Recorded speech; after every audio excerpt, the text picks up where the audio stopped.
Kaya mahina yung bugay ng hangin dahil sa nagji-jelly na yung evaporator niya.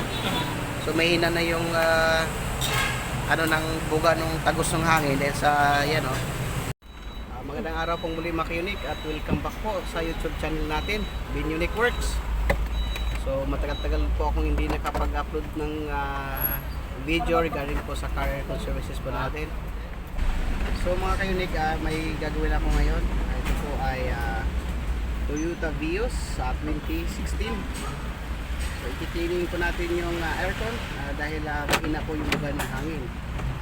So ito na po, sinisimula na po yung pagpaklas para sa Toyota Vios.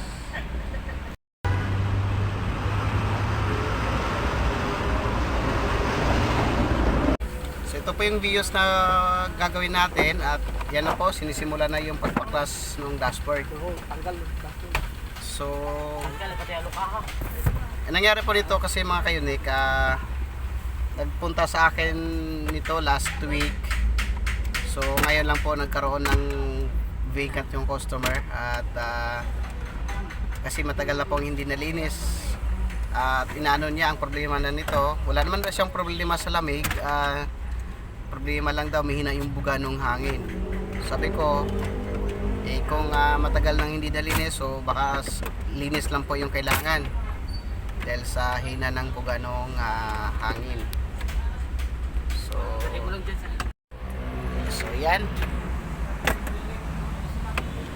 So ngayon nagbabaklas pa po tayo sa mga cover, dashboard.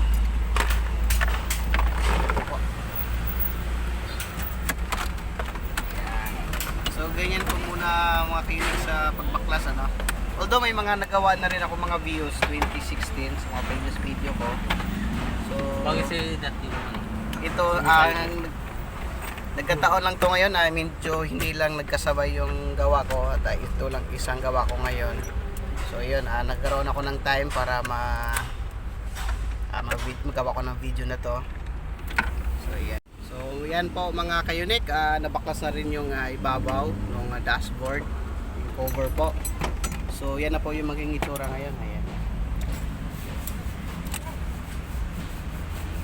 Yan po. Yung nasa gitna, ito po yun. Yan. Yan po yung evaporator niya. Yan. Evaporator housing. So buo po yung baklasin yan.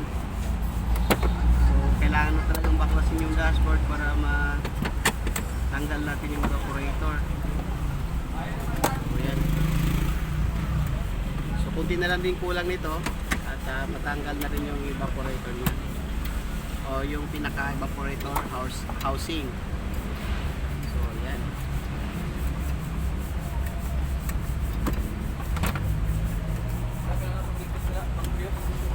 So yan po mga ka-Unique, at tinatanggal ko yung evaporator. Yan. So yan po, natanggal na po yung pinaka evaporator housing niya. si driver dogs? So yan. So natanggal na po yung evaporator. So ito na po magiging itsura ng dashboard ng Vios 2016. So yan. After na tinabaklas yung evaporator, yan na po. So pag may Vios po kayo na Superman, yan na po yung magiging itsura once na i-cleaning natin. Yan po mga ka-Unique, para po dito sa service po natin ngayon na aircon cleaning Vios 2016 na Superman. Yan po. So yan, tingin nga dito, tingin muna dito. Dito medyo marami, madumi. Yun, ang dumi oh. So ito yung sa Vios, pagbaklas natin ang dumi, parang may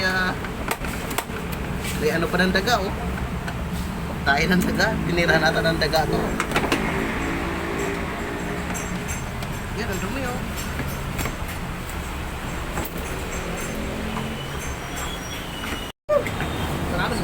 So yan pa mga Unique, ito na yung evaporator ano. So yan, medyo ma-jelly. So ito yung evaporator ngayon sa ginawa po natin, Vios. So yan. Ito yung Vios na yung nagawa natin, ha. Go!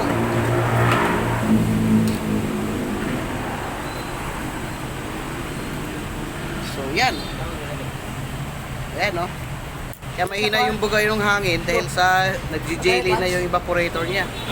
So mahina na yung ano ng buga ng tagos ng hangin dahil sa yan, no.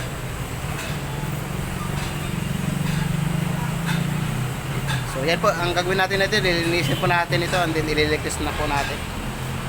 So yan. So yan po mga ka-unique. Ayan po, naglilinis na po tayo dito sa housing. So yan po yung mga housing ng evaporator. Nililinis na po natin. So yan po. So yan po. So yan. Nililinis na natin yung evaporator. Sobrang dumi kanina.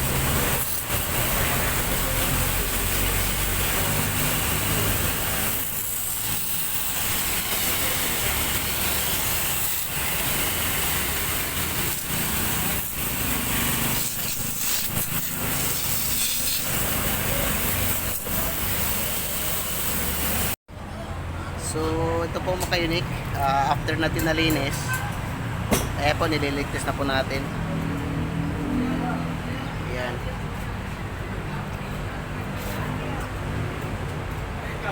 So walang leak yung evaporator. So ang kailangan lang talaga is linis lang po dahil sobrang dumi po kanina. Mahina yung buga ng hangin niya. Although may lamig naman kasi na-check up ko na to. Malamig yung buga ng hangin, kailang mahina lang yung hangin. Kumbaga may lamig siya, mahina ang hangin na buga. So yun ang problema nun, madumi. So after natin nalinis din at niligtas natin, so wala namang singaw po. So yan po mga ka-unique. So at gagawin natin, babalik na rin po natin to pagkatapos natin iligtas. Sa Vios 2016. So yan na po mga ka-unique, binabalik na po yung evaporator housing. And after natin malinis, maligtas, so yan, binabalik na po, sinasalpak.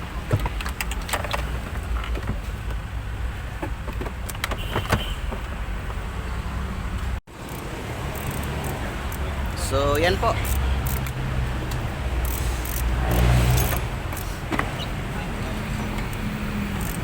So ito na po ngayon. At binabalik na po yung mga pinag-backlash po kanina. So yan.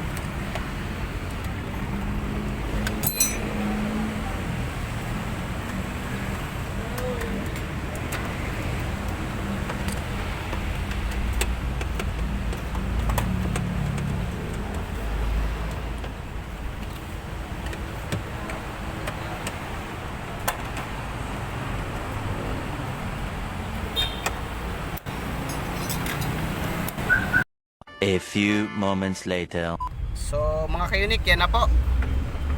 Yan, patapos na rin tayo sa pagbabalik. So yan po. Babalik ng Abiyama. So yan.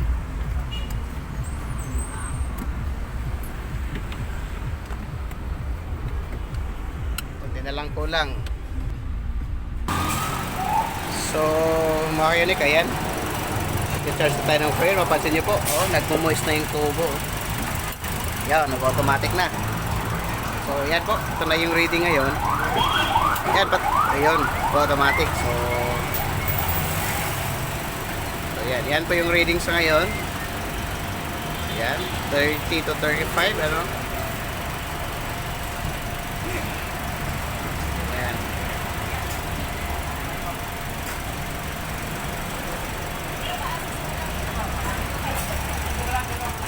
So nalinis na rin natin yung condenser. So yan. Ito na po yung aircon ngayon dito sa yan, automatic. Ito, yan o. Automatic po yan. Ayan, bumita uli. So yan po mga ka-unique. Dito sa service po natin ngayon na Toyota Vios 2016 na Superman. aircon cleaning. So, yun po mga ka-unique, yung sinishare ko sa inyo sa ngayon about dito sa Toyota Vios na 2016 model cleaning aircon. So, ang ginawa lang po natin, nilinis lang po yung aircon, nilinis lang po yung evaporator dahil sobrang dumi, and then aside nun, dinagdagan natin ng langis yung compressor dahil mga nakausap ko yung may-ari, halos ilang taon na rin po itong hindi nalinis, ano.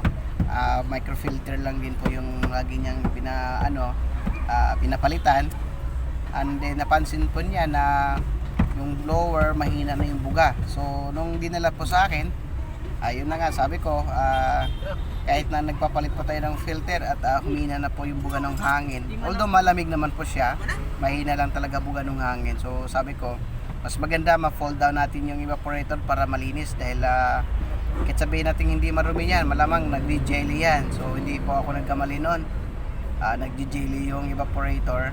So maraming salamat po mga ka-unique sa mga hindi pa po nakapag-subscribe sa channel ko. Don't forget to subscribe po at isama nyo na lang din po yung notification bell para updated na rin po kayo sa mga video ko na sinishare about car aircon services. And then kung may nais po kayong itanong or gusto nyong malaman kung about sa car aircon problem nyo, halimbawa nagkaroon ng problema yung car aircon nyo sa sasakyan, at gusto nyo rin po kayo magkaroon ng idea, pwede nyo kong i-comment or di kaya i-diretso nyo po ako sa message sa FB page ko na Unique Works. So yun lang po mga unique, maraming salamat and God bless po sa inyong lahat. Thank you.